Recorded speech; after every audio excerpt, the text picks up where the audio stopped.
Halo guys, Assalamualaikum. Kembali lagi di channel YouTube Bidan Isna. Di video kali ini aku akan ngebahas sesuatu yang agak sensitif nih. Tapi ini kayaknya diperuntukkan untuk para cowok-cowok nih ya. Jadi para cowok-cowok simak videonya. Dan jangan lupa untuk klik tombol subscribe. Aktifkan juga loncengnya agar kamu gak ketinggalan video terbaru dari aku. Terima kasih. Oke, langsung aja kita bahas. Sesuai dengan judulnya, apa akibat terlalu sering melakukan? Nah, ada beberapa efek samping apabila seorang cowok itu terlalu sering melakukan hal itu. Yang pertama, bisa saja menurunkan kualitas spermanya. Kok bisa? Jadi gini loh, seorang laki-laki itu akan memproduksi sel-sel sperma di testis.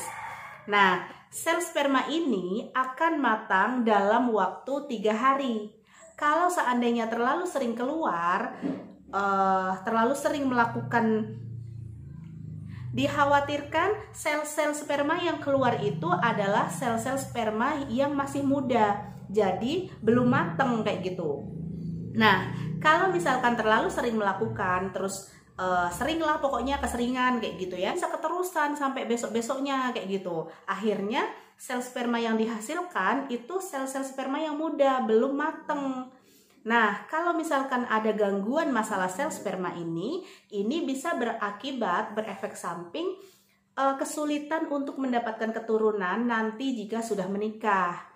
Kalau misalkan kita udah nikah nih, kan pinginnya kalau udah nikah terus kita bisa mendapatkan keturunan. Nah, kalau misalkan kualitas dari sel spermanya ini buruk, atau mungkin jadi jumlahnya sedikit, atau mungkin sel-sel spermanya banyak yang mati, atau mungkin gerakannya nggak gesit, kayak gitu ya.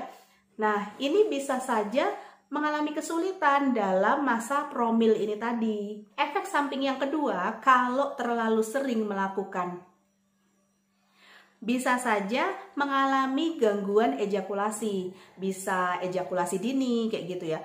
Nah, kalau udah seperti itu, tentu saja nanti bisa berakibat pada kualitas hubungan dengan pasangannya.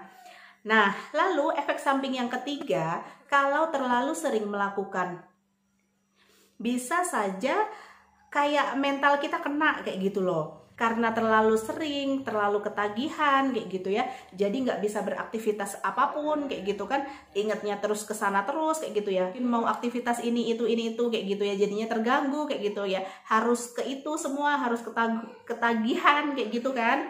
Nah, ini bisa berakibat juga pada psikologisnya kayak gitu loh, mentalnya bisa kena, psikologisnya juga kayak gitu, nggak bisa mikir apapun. Nah, itu kan yang rugi diri kita sendiri kayak gitu. Nah, kalau misalkan teman-teman sudah sampai ke tahap ini, sudah sampai ke tahap yang kayak kecanduan sampai mengganggu aktivitas, teman-teman membutuhkan bantuan dokter atau psikiater untuk konsultasi. Jadi, konsultasikan ke dokter atau psikiater yang memahami tentang hal itu, seperti itu. Karena itu nggak bagus. Kalau misalkan berlanjut terus-terusan kayak gitu ya, itu nggak bagus. Dan apabila teman-teman sudah sampai ke tahap kecanduan, perlu sekali untuk konsultasi ke dokter atau ke psikiater. Nah, mungkin itu aja yang bisa aku sampaikan. Terima kasih sudah tonton video aku. Jangan lupa untuk klik tombol subscribe, aktifkan loncengnya juga, like, komen, dan share. Wassalamualaikum, bye-bye.